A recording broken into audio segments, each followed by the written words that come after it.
Imagine walking into a room full of judgmental eyes, your heart pounding as you sit down to hear about your little girl's progress at school. But instead of support, the teacher looks you dead in the eye and says something so cutting, so dismissive, it knocks the wind right out of you. This is the story of a single dad who turned that gut punch moment into the sweetest revenge imaginable. Stick around or you won't believe how it ends. If you've ever been underestimated, disrespected, or made to feel like you're not enough, especially when it comes to protecting the ones you love, then this story is for you. Hit that like button if you're ready for some serious justice. Subscribe for more epic Reddit revenge tales, and let's dive in. Trust me, by the end, you'll be cheering. Let me take you back to chilly autumn evening in a small suburban town, where the leaves were turning gold and the air smelled like impending rain. Our protagonist, let's call him Mark, a 35-year-old single dada, pulled into the parking lot of Willow Creek Elementary School. His hands gripped the steering wheel a little too tight, the calluses from his job as a mechanic rough against the worn leather. Mark had been raising his 8-year-old daughter, Lily, alone for the past 2 years, ever since his wife, Sarah, lost her battle with cancer. It was a loss that still felt like a raw wound, one that throbbed every time he tucked Lily into bed or packed her lunch with a handwritten note, just like Sarah used to do. Mark wasn't perfect. Money was tight, his garage job paid the bills, but barely. He often came home smelling like oil and exhaust, his clothes stained, but he made sure Lily's homework was done, her clothes were clean, and her bedtime stories were filled with the kind of warmth that only a dad who adored his kid could provide. Parent-teacher night was supposed to be a quick check-in on Lily's third-grade progress. Mark had even dressed up a bit, swapping his work boots for sneakers and throwing on a button-up shirt that still had creases from the store. He wanted to show he cared, that he was involved. As he walked into the classroom, the fluorescent lights buzzed overhead, casting harsh shadows on the colorful posters of ABCs and multiplication tables. Desks were pushed aside, replaced by adult-sized chairs in a semicircle. Other parents chatted softly, sipping coffee from styrofoam cups. Mark nodded hello, feeling a bit out of place among the couples, but he pushed it down. This was for Lily. Mrs. Evelyn Hargrove, Lily's teacher, sat at her desk like a queen on her throne. She was in her late 50s, with sharp features, wire-rimmed glasses perched on her nose, and a perm that hadn't changed since the 80s. Known around the school for her old-school methods, Mrs. Hargrove had a reputation for being tough, but to some parents, she bordered on cruel. Whispers in the PTA meetings painted her as someone who favored traditional families, the ones with 2 parents, white picket fences, and PTA bake sale volunteers. Single parents, they got the side eye, the subtle digs. Mark sat down, his chair scraping against the linoleum floor. Mrs. Hargrove adjusted her glasses and flipped open Lily's file with a sigh that already set his nerves on edge. "Mr. Johnson," she began, her voice clipped and superior, like she was addressing a misbehaving student. "Lily's a sweet girl, but her grades are slipping. Math, especially as she's barely passing, and her behavior. Well, she's been daydreaming a lot, not focusing." Mark leaned forward, his brow furrowing. "I've been working with her at home. We do flashcards every night. Is there something specific I can help with?" Mrs. Hargrove leaned back, crossing her arms, her lips pursing into a thin line. She glanced around the room as if checking for eavesdroppers, then fixed her gaze on him. "Look, Mr. Johnson, I'll be frank, it's no surprise Lily's struggling. Children need stability, a balanced home environment, a mother's nurturing touch, that emotional support single fathers like you just can't provide on your own. Have you considered remarrying, or perhaps seeking professional help for her? Therapy, maybe?" "It's clear this setup isn't working." The words hit Mark like a freight train. His chest tightened, the air sucked right out of his lungs. Breathless, that's exactly how he felt. His face burned, a mix of shock and rage bubbling up from his gut. How dare she? He could feel his heart hammering against his ribs, his fists clenching under the table. Internal thoughts raced. Who does she think she is, judging me like I'm some deadbeat after everything I've sacrificed for Lily? But outwardly, he stayed composed, his voice steady despite the tremor. "I appreciate your concern, Mrs. Hargrove, But Lily and I are doing just fine. We'll work on the math." He stood up abruptly, the chair legs screeching, and walked out without another word. In the hallway, he leaned against the lockers, gasping for air, the fluorescent lights blurring through hot tears he refused to let fall. Betrayal, that's what it felt like, not just for him, but for Lily. This woman, entrusted with shaping young minds, had dismissed him as inadequate because he didn't fit her outdated mold of a perfect family. The injustice gnawed at him all the way home, where Lily was waiting with her babysitter, her innocent smile twisting the knifed upper. That night, as Mark lay in bed staring at the ceiling, the anger festered. Powerlessness washed over him. He was just a mechanic, scraping by. How could he fight back against someone like her? But then, a spark ignited. "No," he thought, clenching his jaw. "I won't let her win, not for me, but for Lily. I'll show her what the single dad can do." The next morning, he woke with resolve. He started small, extra study sessions with Lily, turning math into games with real-world examples from his garage work. "See, sweetie, fixing cars is all about measurements just like this problem." But as weeks turned to months, Mark dug deeper. He joined online forums for single parents, reading stories of others facing similar discrimination. It fueled him. He discovered Mrs. Hargrove had a pattern of subtle biases in her grading, favoritism toward kids from intact families. Other parents shared whispers, lower scores for single-parent kids, snide comments in conferences. Mark's frustration built. His evenings now split between helping Lily and gathering intel. He attended PTA meetings, his mechanic's hands now taking notes instead of turning wrenches. The turning point came during a school event. Lily aced a math quiz, but Mrs. Hargrove downplayed it in class, saying, "Well, anyone can have a lucky day." Lily came home deflated, her little face crumpled. Mark's blood boiled. "That's it," he muttered to himself, pacing the kitchen. "She doesn't just underestimate me, she's hurting kids." He decided on revenge, not petty, but calculated justice. Mark had always been handy, tinkering with inventions in his garage. Inspired by Lily's struggles, he created a simple yet fun, interactive math tool for kids, using augmented reality to make learning feel like play. He coded it late at night, teaching himself from free online tutorials, his eyes bloodshot but determined. "If the system fails us," he thought, "I'll build a better one." He tested it with Lily, who lit up, her grades soaring. Word spread among parents soon.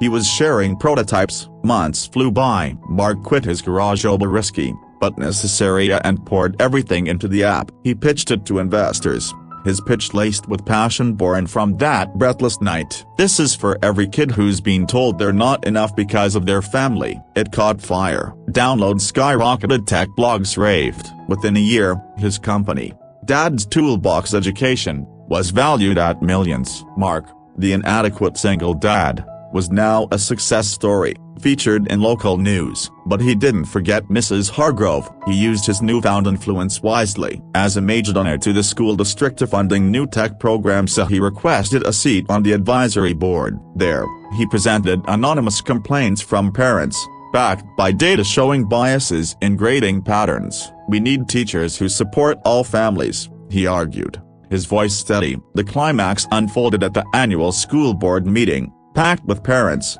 teachers, and administrators. Mark stood at the podium, his suit fitting perfectly now, no oil stains in sight. Mrs. Hargrove sat in the audience, her face paling as she recognized him. He laid it out, evidence of her discriminatory comments, lower averages for single-parent students, even audio from a parent who had recorded a similar conference, with permission. Of course, the room gasped. Mrs. Hargrove shot up, her voice shrill. "This is absurd. I'm just being honest. Kids need two parents." But the board wasn't buying it. Investigations followed, more stories poured in. She was placed on leave, then quietly retired amid the scandal. Her face when Mark locked eyes with her, priceless, a shock widening her eyes, her mouth gaping like a fish out of water, color draining as her world crumbled. Mark felt a rush of triumph, his chest finally expanding freely. Relief flooded him, validation for every sleepless night. Lily,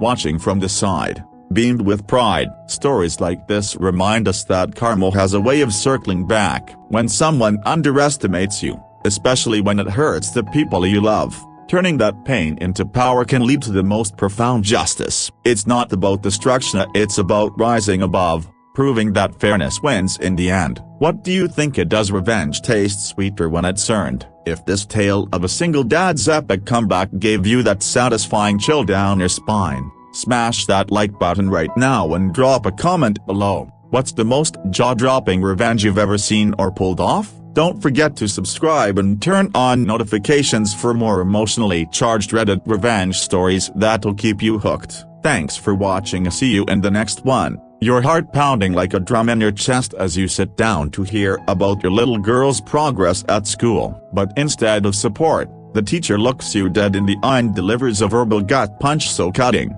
so dismissive, it leaves you gasping for air. This is the story of a single dad who took that breathless moment and turned it into a masterclass of revenge so satisfying, you'll be cheering by the end. Stick around or you won't believe how this unfolds. If you've ever been underestimated, disrespected, or made to feel like you're not enough, especially when it comes to protecting the ones you love, then this story is for you. Hit that like button if you're ready for some serious justice. Subscribe for more epic Reddit revenge tales, and let's dive in. Trust me, you'll want to hear every word of this. It was a crisp autumn evening in a quiet suburban town, the kind where the streets are lined with maple trees, their leaves turning fiery shades of red and gold, crunching underfoot as kids raced home from school. The air carried the faint scent of impending rain, mingling with the lingering exhaust of Mark's beat-up pickup truck as he pulled into the parking lot of Willow Creek Elementary School. Mark, a 35-year-old single dad,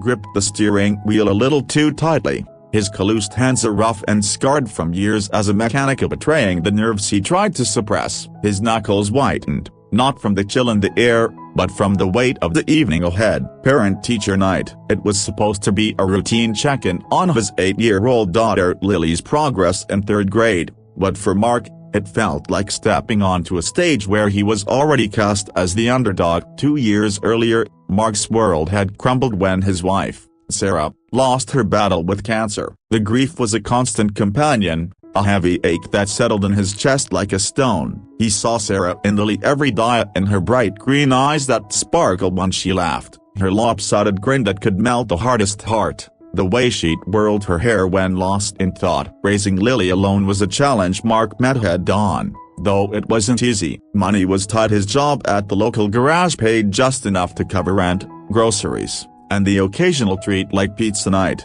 When Lily's giggles filled their small apartment, his clothes were often stained with oil, his boots scuffed from long hours under cars, but he made sure Lily's backpack was packed with care. Her lunches came with handwritten notes tucked inside, and her bedtime stories were woven with the warmth Sarah had always given. He wasn't perfect, as sometimes he burned the toast or forgot to sign a permission slip, but he poured every ounce of himself into being the dad Lily deserved. Tonight, he made an effort to look the part. He swapped his worn work boots for a pair of sneakers, threw on a button-up shirt still greased from the store, and even ran a comb through his dark, unruly hair, though a few strands stubbornly fell back into his eyes. He wanted to show he cared, that he was involved, despite the whispers he sometimes caught from other parents, the ones who saw a single dad and assumed he was barely holding it together, picturing a fridge stocked with beer instead of fruit snacks. As he stepped out of the truck, the cool air hit his face, sharp and bracing, and he squared his shoulders, muttering to himself, "This is for Lily." Inside the school, the hallway smelled of floor wax and construction paper, the walls plastered with crayon-drawn artwork and posters about kindness. The fluorescent lights buzzed overhead, casting harsh shadows on the linoleum floor, which squeaked under his sneakers. Mark followed the signs to room 204, where Lily's teacher, Mrs. Evelyn Hargrove, held court. The classroom was a mix of chaos and order. Tiny desks pushed to the walls, replaced by adult-sized chairs arranged in a semicircle that felt more like a tribunal than a meeting. Parents milled about, sipping coffee from styrofoam cups, their voices a low hum of small talk about soccer schedules and spelling bees. Mark nodded hello, feeling out of place among the couples, the moms in neat cardigans, the dads in pressed khakis. He tugged at his collar, suddenly aware of a faint oil stain he'd missed on his sleeve. a stubborn reminder of his day job. Mrs. Hargrove sat at her desk, her posture rigid, like a queen presiding over her domain. She was in her late 50s, with sharp features, wire-rimmed glasses perched low on her nose, and a perm that looked like it hadn't changed since the 1980s. Her reputation preceded here tough, old school, a teacher who demanded respect and gave little in return. Whispers in the PTA painted a darker picture. She favored traditional families, the ones with 2 parents, manicured lawns, and homemade cupcakes for bake sales. Single parents, especially dads, got the cold shoulder, subtle digs disguised as concern, like a knife wrapped in velvet. Mark had heard the rumors of other parents talking in hushed tones about her standards, but he brushed them off. He was here for Lily, not gossip. He took a seat, the chair scrapping loudly against the floor, drawing a few glances from parents who quickly looked away. Mrs. Hargrove adjusted her glasses and flipped open Lily's file with a sigh that set Mark's nerves on edge, like nails on a chalkboard. "Mr. Johnson," she began, her voice clipped, dripping with the superiority that made his stomach twist. "Lily's a sweet girl, but her grades are slipping. Math, especially as she's barely passing, and her behavior are a broken bar. Well, she's been daydreaming, not focusing. It's affecting her work." Mark leaned forward, his brow furrowing, his hands clasped tightly to keep them from shaking. He could feel the sweat on his palms, the roughness of his calluses grounding him. "I've been working with her at home," he said, his voice calm but firm, though his heart raced. "We do flashcards every night, practice problems. Is there something specific I can help with?" Mrs. Hargrove leaned back, crossing her arms, her lips pursing into a thin line that screamed judgment. She glanced around the room, as if checking for eavesdroppers,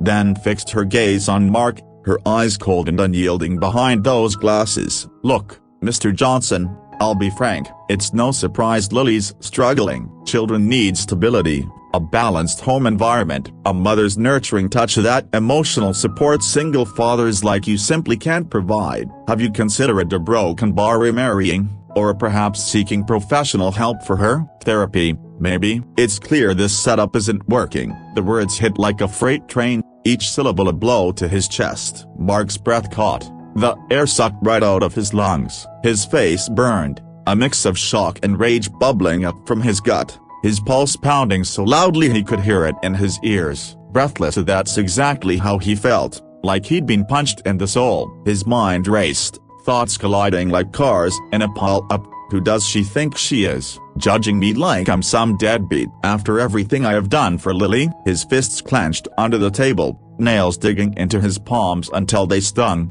but he forced himself to stay composed. He could feel the eyes of other parents, the weight of their silent judgment or worse, pity burning into his back. His throat tightened, but he swallowed hard, his voice low, trembling with barely contained fury. "I appreciate your concern, Mrs. Hargrove," he said, each word deliberate, "but Lily and I are doing just fine." "We'll work on the math." He stood abruptly, the chair screeching against the linoleum, a sharp sound that cut through the room's murmur. He walked out, his boots echoing in the empty hallway, his breath coming in short, angry bursts. Outside, he leaned against the cold metal lockers, gasping for air, the fluorescent lights blurring through hot tears he refused to let fall. Betrayal coursed through him, not just for himself, but for Lily. This woman, entrusted with shaping young minds, had dismissed him as inadequate, had written off his daughter's potential because he didn't fit her outdated mold of a perfect family. The injustice gnawed at him as he drove home,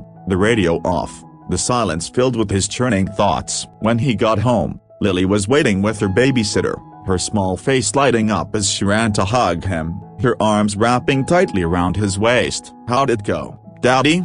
she asked, her voice bright, her eyes searching his. Mark forced a smile, his heart breaking as he ruffled her hair. "Fine, sweetie, just fine." That night, he lay in bed, staring at the cracked ceiling of their small apartment, the anger festering like a wound that refused to heal. Powerlessness washed over him. He was just a mechanic, scraping by, no match for someone like Mrs. Hargrove, with her tenure, her smug authority, her ability to shape perceptions. The words "this setup isn't working" looped in his mind, each repetition stoking the fire in his chest. He thought of Lily, asleep in the next room, her stuffed bunny clutched tight, her dreams undisturbed by the cruelty of adults. She deserves better, he whispered to the dark, his jaw clenching, his teeth grinding. But as the hours ticked by, a spark ignited, a shift from despair to defiance. No, he thought, sitting up, his hands balling into fists. I won't let her win.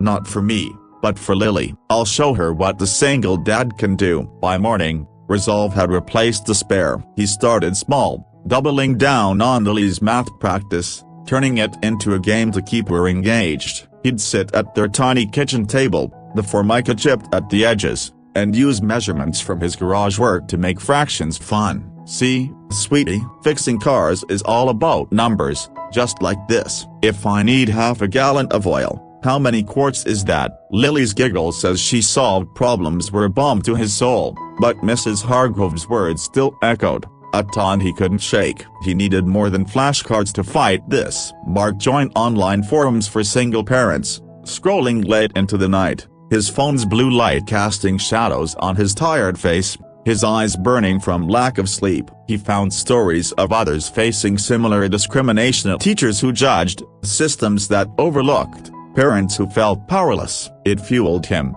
turning his anger into purpose. He learned Mrs. Hargrove had a pattern, subtle biases in her grading, favoritism toward kids from intact families, those with two parents and PTA moms who brought cookies to every meeting. Parents shared screenshots of report cards showing discrepancies, emails with snide remarks about unstable homes. One mom wrote, "She told me my son's a disruptive energy comes from not having a father figure. He's in therapy now, and she still marks him down." Another parent posted, "My daughter's essays are always a lacking focus according to Hargrove, but other teachers give her as." Mark's frustration grew, his evenings now split between helping Lily with homework and gathering intel. His mechanic's hands used to turning wrenches and now scribbling notes in a spiral notebook, his handwriting messy but determined. He started attending PTA meetings, showing up in his cleanest jeans, his presence quiet but deliberate. He listened, observed, asked careful questions about grading policies, teacher evaluations, anything that might expose cracks in Mrs. Hargrove's armor. Other parents began to trust him, sharing their own stories in hushed tones over coffee after meetings. "She told me I should get a nanny if I can't handle parenting alone," one single mom confided, her voice trembling. Mark nodded, his jaw tight, adding her story to his growing file. He wasn't sure what he'd do with it yet, but he knew he was building something, a case, a plan, a way to fight back. The turning point came during a school talent show, a chilly evening where the auditorium smelled of popcorn and nervous excitement. Lily had worked for weeks on a math-themed skit, using props to explain fractions, her enthusiasm infectious as she practiced at home, her small hands waving a ruler like a wand. On stage, she nailed it, her smile radiant as she explained how to divide a pizza, the audience clapping warmly. Mark's chest swelled with pride, his eyes misty as he watched her take a shibbo. But the next day, Mrs. Hargrove downplayed it in class, her voice dripping with condescension. "Well, anyone can have a lucky day," she said, dismissing Lily's effort with a wave of her hand. Lily came home deflated, her little face crumpled, her voice barely above a whisper. She didn't even say "good job, Daddy." Mark's blood boiled, his hands shaking as he washed dishes that night, the plates clattering in the sink. He paced the kitchen, the linoleum creaking under his weight, his thoughts a storm. "That's it," he muttered, his voice low, dangerous. "She doesn't just underestimate me, she's hurting kids. My kid." He decided on revenge, and not petty vandalism or shouting matches, but something bigger, something that would hit her where it hurt, her reputation, her authority. Justice. Mark had always been a tinkerer, building gadgets in his garage, a homemade go-kart for Lily, a robotic arm from spare parts, even a jury-rigged sprinkler system for their tiny backyard. Inspired by Lily's struggles, he had an idea, a simple app to make math fun for kids, using augmented reality to turn problems into interactive games. He imagined Lily pointing her tablet at a worksheet, watching numbers come to life as animated characters guided her through fractions. He taught himself to code at night, hunched over a second-hand laptop, his eyes bloodshot from free online tutorials, his fingers cramped from typing. Coffee cups piled up on the counter, the apartment smelling of burnt grounds and determination. If the system fails us, he thought, staring at lines of code, I'll build a better one. He tested prototypes with Lily, who lit up, her giggles echoing as she chased virtual numbers across the screen. Her grades climbed, math becoming play instead of a chore. Word spread among parents soon. Mark was sharing the app at PTA meetings, other kids begging to try it, their eyes wide with excitement. How'd you make this?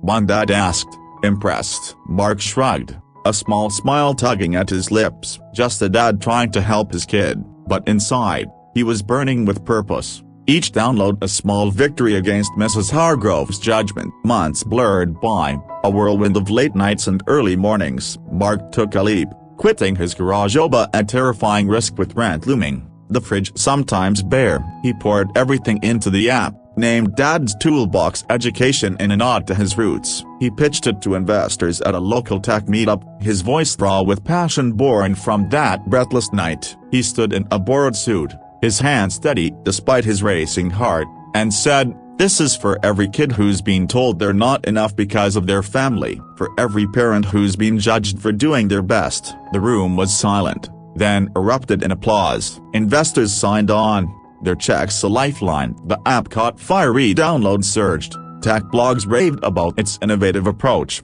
calling it a game changer for education. Within a year, Dad's Toolbox was valued at millions. Mark's story splashed across local news. Single dad turned mechanic invents app that's revolutionizing classrooms. But he never forgot Mrs. Hargrove. As his company grew, he became a major donor to the school district, funding tech programs and tablets for classrooms. His name on plaques in the hallways. It gave him leverage, a seat on the advisory board, where he could influence policy, ask hard questions. He played his hand carefully, presenting anonymous complaints from parents, backed by data he'd meticulously compiled, grading discrepancies, single-parent kids averaging lower marks in Hargrove's class, patterns that couldn't be ignored. We need teachers who support all families, he said at a board meeting, his voice calm but unyielding, his eyes scanning the room, lingering on the superintendent. The climax came at the annual school board meeting, a packed auditorium buzzing with parents, teachers, and administrators, the air thick with tension. Mark stood at the podium, his suit tailored, no oil stains in sight, his posture confident but not arrogant. Mrs. Hargrove sat in the audience, her face paling as she recognized him, her glasses slipping down her nose, her hands clutching her purse like a lifeline. He laid out the evidence, parent testimonies, grading patterns, even an audio clip from a mom who'd recorded a conference, with permission, where Hargrove said, single-parent homes just don't provide the structure kids need. The room gasped, murmurs rippling like a wave. Mark's voice never wavered as he presented charts, emails, data points, his months of research now a weapon. This isn't about one teacher, he said, what about fairness for every child, every family? Mrs. Hargrove shot up, her voice shrill, her hands trembling as she gripped the back of the chair in front of her. This is absurd, she snapped, her face flushed. I'm just being honest, kids need two parents. It's not my fault if they can't keep up. The room fell silent, her words hanging like a confession. Parents shifted uncomfortably, some nodding in agreement with Mark, others whispering in shock. The board wasn't swayed. Investigations followed, more stories poured in, parents emboldened by Mark's stand,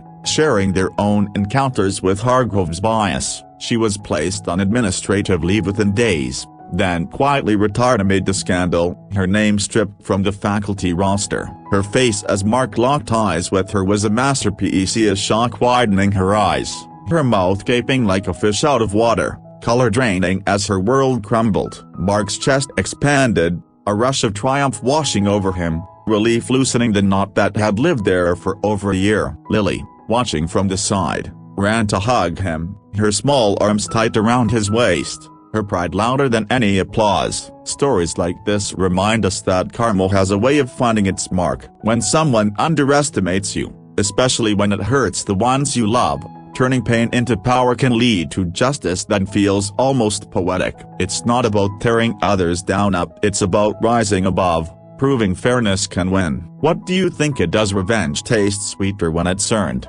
If this tale of a single dad's epic comeback gave you chills, smash that like button and drop a comment. What's the most jaw-dropping revenge you've seen or pulled off? Subscribe and hit the bell for more emotionally charged Reddit revenge stories that'll keep you hooked.